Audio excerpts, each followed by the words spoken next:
ನಮಸ್ತೆ. ಸಂಕ್ರಾಂತಿ ಹಬ್ಬದ ಶುಭಾಶಯಗಳು. ಸಮಸ್ತ ಜನತೆಗೂ ಸಂಕ್ರಾಂತಿ ಹಬ್ಬದ ಶುಭಾಶಯಗಳು. ಸರ್, ನಮ್ಮದು ಕೋಲಾರ ತಾಲೂಕು ಹೊಕ್ಲೇರಿ ಹೋಬಳಿ ಅರಬಿಕೊತ್ತೂರು ಅನ್ನೋ ಗ್ರಾಮ. ನಾನು ಈ ಗ್ರಾಮದ ಅರಬಿಕೊತ್ತೂರು ಗ್ರಾಮದಲ್ಲಿ ನಾನು ಗ್ರಾಮ ಪಂಚಾಯಿತಿ ಸದಸ್ಯನಾಗಿದ್ದೇನೆ. ಈ ನಮ್ಮ ಗ್ರಾಮದಲ್ಲಿ ಪುರಾತನ ಕಾಲದಿಂದಲೂ ಅಂದರೆ ಸುಮಾರು 100 ವರ್ಷದಿಂದಲೂ ಈ ಸಂಕ್ರಾಂತಿ ಹಬ್ಬವನ್ನು ಆಚರಣೆ ಮಾಡ್ತಾಯಿದ್ವಿ. ಯಾಕಪ್ಪ ಅಂದರೆ ಹಿಂದೆ ನಮ್ಮ ಪೂರ್ವಿಕರು ಹೇಳ್ತಿದ್ರು, ಹಿಂದೆ ದನಕರುಗಳನ್ನೆಲ್ಲ ಸಾಕಿ ಮಾಡಿ ಅಲ್ಲಿಂದ ತೋರಣಗಳು ಕಟ್ಟಿ ಮನೆಯ ಮನೆ ಹತ್ರ ಸಾರಿಸಿ ಮತ್ತು ಎಲ್ಲ ಹಬ್ಬ ಬಹಳ ಸಡಗರದಿಂದ ಆಡಂಬರದಿಂದ ಮಾಡಿದ್ರಂತೆ.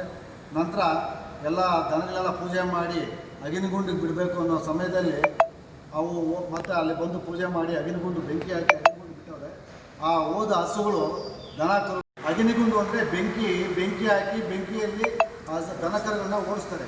ಆ ಓಡಿಸಿದಾಗ ಮತ್ತೆ ಆ ದನಕರುಗಳು ಮತ್ತೆ ವಾಪಸ್ ಬರಲಿಲ್ಲ. ಆ ದನಕರುಗಳು ಏನು ಕಟ್ಟಾಗ್ತಾರಲ್ಲ ಅಂಥ ಗೊತ್ತುಗಳು ಕೂಡ ಸಹ ಕಿತ್ತಾಕಿದ್ರು ಅಂದ್ಬಿಟ್ಟು ಆವಾಗ ಹೇಳ್ತಿದ್ರು. ಆ ಕಾಲದಿಂದಲೂ ನಮ್ಮಲ್ಲಿ ಇದುವರೆಗೂ ಸಂಕ್ರಾಂತಿ ಹಬ್ಬ ಮಾಡ್ತಾಯಿಲ್ಲ.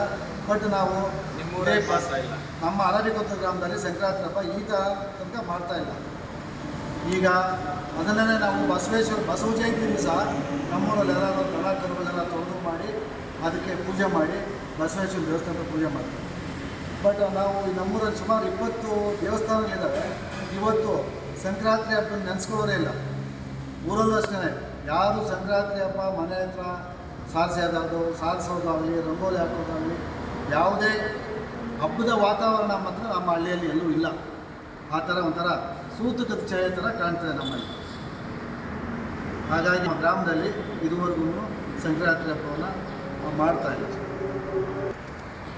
ನಮಸ್ತೆ ಸರ್. ನಮಸ್ತೆ ಸರ್, ನನ್ನ ಹೆಸರು ಕೆ ನಾರಾಯಣ ಶೆಟ್ಟಿ ಅಂತ. ನಮ್ಮ ಮನೆ ಕಡೆಯಿಂದ 2ನೇ ಬಾರಿ ಮೆಂಬರ್ ಆಗಿದೆ ನಮ್ಮ ಮನೆಯಲ್ಲಿ. ಮತ್ತು ನಮ್ಮೂರಲ್ಲಿ ಸಂಕ್ರಾಂತಿ ಹಬ್ಬ, ನಮ್ಮ ನಂಜನಗೌಡರು ಹೇಳಿದಂಗೆ ಸಂಕ್ರಾಂತಿ ಹಬ್ಬ ನಮ್ಮ ಎಲ್ಲ ಹಬ್ಬಗಳಲ್ಲಿ ಬಿಟ್ಟೋಗಿರೋ ಹಬ್ಬ ಅಂದರೆ ಇದೊಂದೇ.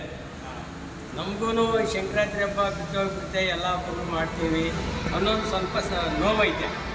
ಯಾಕಂದರೆ ಇದರಲ್ಲಿ ಇರ್ತಕ್ಕಂಥದ್ದೇ ಎಲ್ಲ ಹಬ್ಬಗಳು.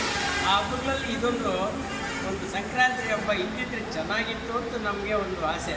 ಆದರೆ ಹಿಂದೆ ಪೂರ್ವಿಕರು ಮಾಡಿರೋದ್ರಿಂದ ನಾವು ಮಾಡೋಕ್ಕೆ ಬರೋದಿಲ್ಲ. ಯಾಕಂದರೆ ಹಿಂದಿನವ್ರು ಏನು ಮಾಡಿದ್ದಾರೋ ಅದನ್ನು ನಡ್ಸ್ಕೊಂಡು ಹೋಗೋದು ನಮ್ಮದಿದು. ಆದರೆ ನಮ್ಮೂರಲ್ಲಿ ದೇವಸ್ಥಾನ ಮಾಡೋದ್ರಂದರೆ ಎಲ್ಲ ಮುಂದಾಗಿ ಬರ್ತಾರೆ. ಈಗ ನೋಡಿ, ಅಯ್ಯಪ್ಪ ಸ್ವಾಮಿ ದೇವಸ್ಥಾನ ವರ್ಷ 6ನೇ ತಿಂಗಳಲ್ಲಿ ಒಂದು ಪ್ರತಿಷ್ಠೆ ಆಗ್ತಾಯಿತ್ತು. ನಮ್ಮ ಅರಬ್ಬನ ಗೇಟ್ನಲ್ಲಿ ಭಾಳ ಚೆನ್ನಾಗಿ ಮಾಡಿದ್ದಾರೆ. ಇಡೀ ಕರ್ನಾಟಕದಲ್ಲಿ ಅಯ್ಯಪ್ಪ ಸ್ವಾಮಿ ದೇವಸ್ಥಾನ ಅಂದರೆ ಇದು ಅಲ್ಲಿ ಶಬರಿಮಲೆಯಲ್ಲಿ ಯಾವ ರೀತಿ ಐತೋ ಅದೇ ರೀತಿಯಲ್ಲಿ ಮಾಡಿದ್ದಾರೆ. ಪಕ್ಕದಲ್ಲಿ ಶ್ರೀನಿವಾಸನ ದೇವಸ್ಥಾನ ಐತೆ. ಮತ್ತು ಊರಲ್ಲಿ ಪ್ರತಿಯೊಂದು ದೇವಸ್ಥಾನಗಳಲ್ಲಿ ಪೂಜೆ ನಡೀತದೆ. ಮತ್ತು ನಮ್ಮೂರಲ್ಲಿ ಈ ಕುರುಬ ಸಮುದಾಯ ಒಂದು ಮನೆಯೂ ಇಲ್ಲ. ಆದ್ರೂ ಸಿದ್ದೇಶ್ವರ ದೇವಸ್ಥಾನ ಐತೆ. 5 ವರ್ಷಕ್ಕೊಂದು ಸಾರಿ ಒಂದು 50,000 to 60,000 ಜನ ಸೇರ್ತಾರೆ. ಒಂದು ಜಾತ್ರೆ ಮಾಡ್ತಾರೆ. ನಾಳೆ ಫೆಬ್ರವರಿ 5ನೇ ತಾರೀಕು ರಥೋತ್ಸವ ನಡೀತದೆ ನಮ್ಮ ಗ್ರಾಮದಲ್ಲಿ. ಅದು ಭಾಳ ವಿಜೃಂಭಣೆಯಾಗಿ ನಮಗೆ ಅದೇ ದೊಡ್ಡ ಹಬ್ಬ. ಊರಿನಲ್ಲಿ ಎಲ್ಲ ಮಕ್ಕಳು, ಎಲ್ಲ ದೊಡ್ಡವರು, ಹಿರಿಯರು ಎಲ್ಲ ಸೇರಿ ಬಟ್ಟೆಗಳು, ಹೊಸ ಬಟ್ಟೆ ಹಾಕ್ತಾರೆ. ಬೇರೆ ಬೇರೆ ಹಳ್ಳಿಗಳಲ್ಲಿ ಹೆಂಗಂದರೆ ಯುಗಾದಿಗೆ ಹಾಕ್ತಾರೆ, ದೀಪಾವಳಿಗೆ ಹಾಕ್ತಾರೆ. ನಮ್ಮೂರಲ್ಲಿ ಆಗಲ್ಲ. ನಮ್ಮ ರಥೋತ್ಸವಗೆ ನಮಗೆ ಹಬ್ಬ. ಆ ಹಬ್ಬ ವಿಜೃಂಭಣೆಯಾಗಿ 1 ವಾರ ಕಾಲ ಕಾರ್ಯಕ್ರಮ ನಡೀತದೆ. ಸ್ವಾಮಿ ದೇವಸ್ಥಾನ ಇಲ್ಲಿ ಸೋಮೇಶ್ವರ ಸ್ವಾಮಿ ದೇವಸ್ಥಾನ, ವೀರಭದ್ರ ಸ್ವಾಮಿ, ಆಂಜನೇಯ ಸ್ವಾಮಿ, ಬಸವೇಶ್ವರ, ಸುಮಾರು 22 ದೇವಸ್ಥಾನ. ಹೆಣ್ಣು ದೇವತೆಗಳೇ ಒಂದು 7-8 ದೇವಸ್ಥಾನ ಇದ್ದಾವೆ. ಸಪ್ಲಮ್ಮ, ಮಾರಮ್ಮ, ಸುಕ್ಲಮ್ಮ, ಗಂಗಮ್ಮ, ಕುಂಡಿಗಂಗಮ್ಮ, ಈ ಥರ ಪಟಾಲಮ್ಮ. ಎಲ್ಲ ದೇವಸ್ಥಾನಗಳಲ್ಲೂ ಸಾಮಾನ್ಯ ವಾರ ಪೂಜೆಗಳು ನಡೀತವೆ. ಪೂಜೆಗಳು ನಡೆಯೋದ್ರಲ್ಲಿ ನಮ್ಮೂರಲ್ಲಿ ಚೆನ್ನಾಗಿ ನಡೆಸ್ತಾ ಇದ್ದೀರಿ. ವಾರ ದೇವಸ್ಥಾನ ಪೂಜೆಗಳು ನಡೀತವೆ, ನಿತ್ಯ ಪೂಜೆನೂ ನಡೀತದೆ. ಈ ಥರ ಇರೋದ್ರಿಂದ ನಮಗೆ ಸನಾತನ ಧರ್ಮದ ಉಳಿಸ್ಕೊಂಡು ಹೋಗೋದು ನಮ್ಮ ಪ್ರತೀತಿ. ಈ ಥರ ನಡೀತೈತೆ. ಇಲ್ಲಿ ನಾವು ಹಬ್ಬ ಮಾಡದೇ ಇದ್ರೂ ಎಲ್ಲ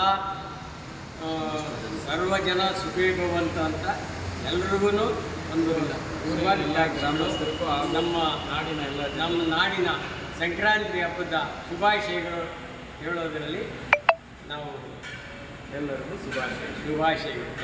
ನನ್ನ ಹೆಸರು ವಿ ಶ್ರೀನಿವಾಸಪ್ಪ ಅಂತ, ನಿವೃತ್ತ ಮುಖ್ಯ ಶಿಕ್ಷಕರಾಗಿದ್ದೀನಿ. ನಮ್ಮೂರಲ್ಲಿ ಆರಾಪುರದಲ್ಲಿ ಈಗೀಗ ಪರವಾಗಿಲ್ಲ. ಯಾಕಂದರೆ ಮೊದಲು ಸಂಕ್ರಾಂತಿ ಹಬ್ಬನಲ್ಲೇ ಮಾಡ್ತಾ ಇರಲಿಲ್ಲ. ಈಗೀಗ ಎಲ್ಲರೂ ಕೂಡ ಸ್ವಲ್ಪ ಮುಂದುವರಿತಾ ಇದ್ದಾರೆ. ಅದು ಈಗ ಎಲ್ಲ ಮನೆಗಳಲ್ಲಿ ಕೂಡ ಪೂಜೆ ಕಾರ್ಯವನ್ನು ಮಾಡ್ಕೊತಾರೆ. ಎಲ್ಲ ಸಾಮಾನ್ಯವಾಗಿ ಈಗ ನಮ್ಮ ಊರಲ್ಲಿ ಎಲ್ಲ ದೇವಸ್ಥಾನಕ್ಕೂ ಎಲ್ಲರೂ ಹಿರಿಯರೆಲ್ಲ ಸಿಗಿ ನಾವೆಲ್ಲ ಸೇರಿಕೊಂಡು ಎಲ್ಲ ಒಗ್ಗಟ್ಟಾಗಿ ನಾವು ಈ ಕಾರ್ಯಕ್ರಮಗಳನ್ನು ಮಾಡ್ತಾರೆ.